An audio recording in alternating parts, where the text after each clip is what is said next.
माँ पार्वती ने किया श्री गणेश जी का श्रृंगार। गणेश चतुर्थी उत्सव आने वाला था। भगवान गणेश पृथ्वी लोक पर जाने के लिए बहुत उत्सुक थे। एक दिन वह पृथ्वी लोक की ओर देख रहे थे। उस समय माता पार्वती उनके पास ही बैठी थी। क्या हुआ पुत्र, मैं बहुत देर से देख रही हूँ, तुम धरती लोक की तरफ देख रहे हो और वो मुकुंद मुकुंद मुस्कुरा रहे हो। माता जी श्री मुस्कुराने की तो बात रही है। आपको पता है गणेश चतुर्थी उत्सव आने वाला है। अब मैं 10 दिन के लिए पृथ्वी लोक पर अपने भक्तों के पास रहूंगा। बहुत मन उत्साहित हो रहा है माता श्री। प्रतिवर्ष भक्त मुझे प्रेम से बोलते हैं और मैं उनके घर अतिथि बनकर 10 दिन तक खूब आनंद उठाता हूँ। भक्त मुझे रोजाना प्रेम पूर्वक पकवान और मिष्ठान खिलाते हैं, फिर मुझे आदरपूर्वक विसर्जन करते हैं। बस 2 दिन की बात है माता श्री, फिर तो मैं पृथ्वी लोक पर चला जाऊंगा। अच्छा, तो हमारा पुत्र गणेश चतुर्थी के लिए पृथ्वी लोक पर जा रहा है। जाओ पुत्र और भक्तों की मनोवांछिक इच्छा पूरी करके उन्होंने ढेर सारा आशीर्वाद देकर लौटना। पुत्र तुम जाने की तैयारी करो, मैं तुम्हारे लिए साथ में ले जाने के लिए अच्छा अच्छा भोजन तैयार करती। माता श्री मेरे लिए थोड़े लड्डू समोसे बांध देना, मुझे लड्डू समोसे बहुत पसंद है। हाँ हाँ ठीक है, मुझे पता है तुम्हें चुगुन की आदत है, तुम्हारे लिए अलग से दे दूंगी। अब खुश भगवान गणेश मूषक जी के साथ पृथ्वी लोक पर जाने की तैयारी करने लगे। शिव जी की तपस्या के लिए चले गए और माता पार्वती गणेश जी और मूषक जी के लिए भोजन बनाने चली गई। जो भी वार्तालाप उस समय कैलाश पर्वत पर हो रहा था उससे दैत्यराज कालासुर ने गुप्तचर सुन लेते और जाकर सारी बात उसे बताते हैं। यह गणेश जी ने तो पूरी पृथ्वी पर कब्जा किया हुआ है। जब देखो हर कोई पृथ्वी लोक पर पहले इसे गणेश जी को याद करता है, हमें तो कोई याद ही नहीं करता है। मैं इस गणेश का अध्याय इस गणेश चतुर्थी पर ही खत्म कर दूंगा। ना रहेगा बांस और ना बजेगी बांसुरी। मायावी लड्डू बनाने की तैयारी करो। जैसे ही वो गणेश मायावी लड्डू खाएगा हमारे जाल में फंस जाएगा। उन लड्डुओं में ऐसा मिश्रण मिलाओ जिससे गणेश की तबीयत खराब हो जाए और वो गणेश चतुर्थी पर भक्तों के पास ना जाए। अगर वो गणेश चतुर्थी पर भक्तों के पास नहीं जाएगा तो भक्तों को विश्वास उस पर से उठ जाएगा। जो आज्ञा महाराज कालासुर ने के कहने पर राक्षसों ने अदृश्य होकर उन लड्डुओं में मायावी लड्डू मिला दिया जो माता पार्वती ने गणेश जी और मूषक जी को लिए तैयार किए थे। मूषक महाराज, रसोई घर से बहुत बढ़िया सुगंध आ रही है। लगता है माता श्री हमारी यात्रा के लिए बहुत बढ़िया पकवान बना रही है। तो मैं खुद मूषक हूँ, फिर भी मेरे पेट में मूषक भूख से उलझ कूद रहे हैं। माता श्री भोजन बन गया। मूषक ने माता पार्वती को आवाज़ लगाई पर माता पार्वती तो रसोई घर में थी ही नहीं। लगता है माता श्री को हमारी आवाज़ नहीं आ रही। पर थाल में सजे हुए लड्डू समोसे और बर्फी देखकर मूषक जी ने मुंह में पानी आ जाता है। प्रभु, लगता है माता श्री पानी भरने चली गई है या फिर पूजा करने भी जा सकती है। तब तक हम कुछ खा लेते हैं, बहुत जोर से भूख लगी है। इतने सारे पकवान देखकर मुझे से तो रहा ही नहीं जा रहा। भूख तो मुझे भी लगी है मूषक जी, और वैसे भी यह सारे पकवान माता श्री ने हमारे लिए ही तो बनाई। ठीक है, हम इसमें से थोड़ा खा लेते हैं। मुझे तो सबसे पहले लड्डू ही दे दो। फिर क्या था, गणेश जी और मूषक जी ने लड्डू समोसे बर्फी पेड़ा सब कुछ खाना शुरू कर दिया। उन्होंने लड्डू में मायावी लड्डू भी थे जो राक्षसों ने रखे थे। जैसे ही गणेश जी ने लड्डू खाया गणेश जी को चक्कर आने लगे, उन्होंने बुखार चढ़ गया, उनका शरीर तपने लगा। तभी माता पार्वती रसोई घर में आ गई। उन्होंने गणेश जी से बिगड़ी तबीयत देखी तो वह घबरा गई। क्या हुआ पुत्र गणेश, क्या तुम क्यों काँप रहे हो? मूषक जी, क्या हुआ मेरे पुत्र को? पता नहीं माता श्री, हम तो बस आपकी अनुपस्थिति में यह पकवान खा रहे थे। अचानक से लड्डू खाकर प्रभु को कुछ ऐसा हो गया। नंदी भृंगी, शीघ्र आओ। सब घबराते हुए आए और गणेश जी की तबीयत बहुत खराब हो गई थी। स्वामी की तपस्या के लिए वन में गए हुए हैं, अब मैं क्या करूं? गणेश जी का उदास चेहरा माता पार्वती से देखा नहीं जा रहा था। वो बहुत परेशान थी।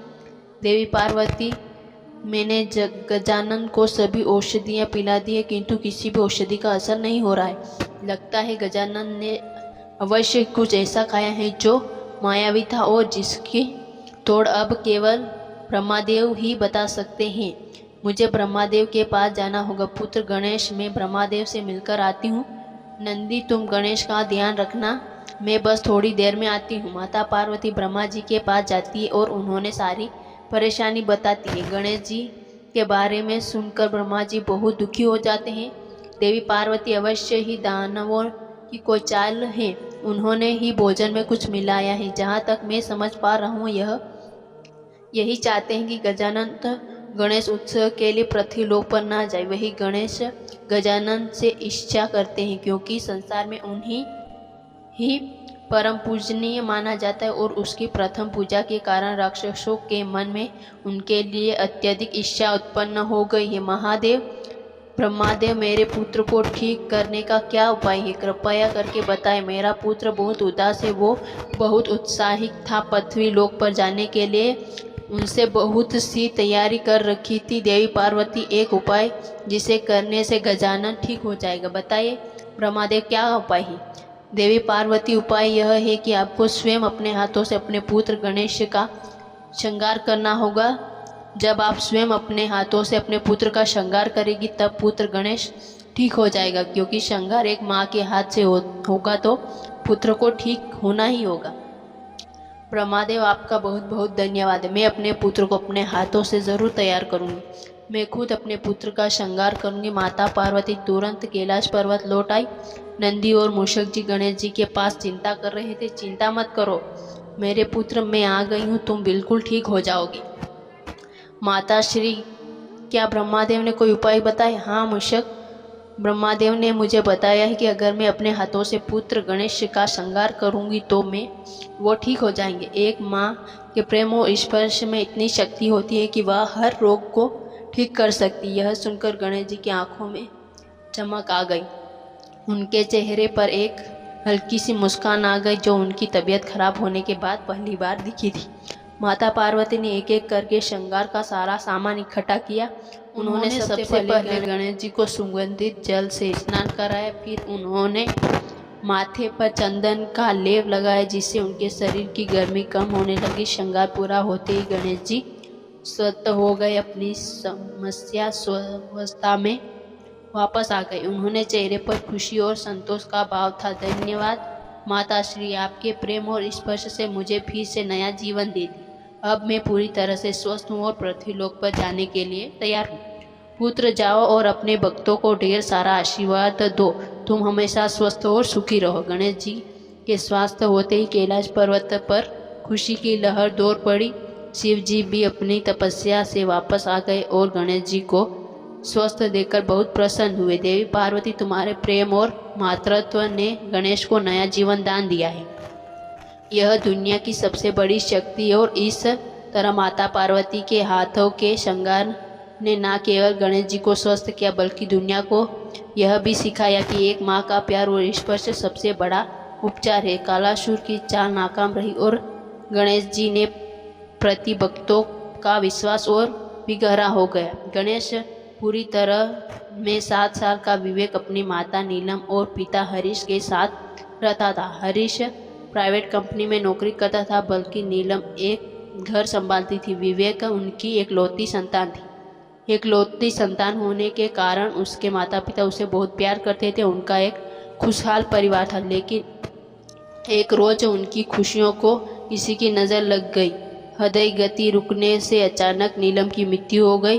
विवेक अपनी माँ को बहुत सारा प्यार करता था और उनके जाने के बाद वो उदास और अकेला रहने लगा। माँ, तुम मुझे छोड़कर क्यों चली गई? वो सारा दिन अपनी माँ की तस्वीर को निहारता रहता। हरीश सारा दिन काम पर रहता, जिस वजह से वो विवेक को ज़्यादा समय नहीं दे पाता। एक रोज़ विवेक पार्क में बैठा हुआ अपनी माँ को याद करता रहता था कि तभी कुछ लड़कियों की नज़र उस पर गई, जिसकी उम्र 7 से 18 साल के बीच की थी। उनमें से एक 10 साल का लड़का विवेक से बोला, ए क्या हुआ रे, इतना उदास क्यों है? ये ले कस, इसे काल तू सारे गम भूल जाएगा। अरे लेना, देख देखते क्या है। उन लड़कों ने विवेक को अपने साथ बुरी संगत में घसीट लिया।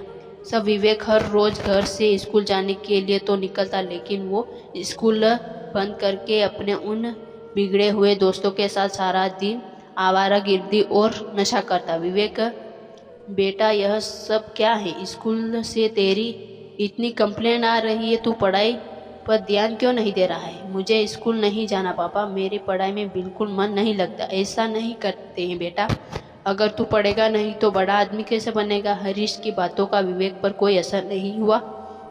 ऐसे ही समय बीतता गया। एक रोज हरीश की तबीयत ठीक नहीं थी, जिस कारण वो काम से जल्दी घर लौट आया और लौटते हुए अपने विवेक को दोस्तों के साथ नशा करते हुए रास्ते में पकड़ लिया। वो विवेक को पकड़ कर गुस्से में घर ले आया और उसे जोरदार थप्पड़ मारा। नालायक, मैं यहाँ सारा दिन मेहनत करता हूँ और ताकि तू अच्छा पढ़ लिख सके, और तू यहाँ सब छी। मेरे और मेरी माँ ने क्या क्या सपने देखे हैं। तेरे लिए 4 साल तक गणपति के सामने संतान के लिए मिन्नतें की थी, तब जाकर उन्होंने मुझे हमारी झोली में डाला है। हरीश घर में रखी गणपति जी की मूर्ति के आगे हाथ जोड़ता है और कहता है, हे गणपति महाराज, मेरे बेटे को अक्ल बुद्धि दो, उसे इस बुरी संगत से बाहर निकालो। प्रभु कैलाश में बैठे भगवान गणेश हरीश की सारी बातें सुन रहे थे। लगता है अब वक्त आ गया है विवेक को सही रास्ते पर लाने का। इतना कहकर गणेश भगवान धरती लोक पर आकर एक 7 साल के करीब बच्चे का रूप धारण कर लेते हैं और फटे पुराने कपड़े पहनकर विवेक की कक्षा में आकर उसके बेंच पर बैठ जाते हैं।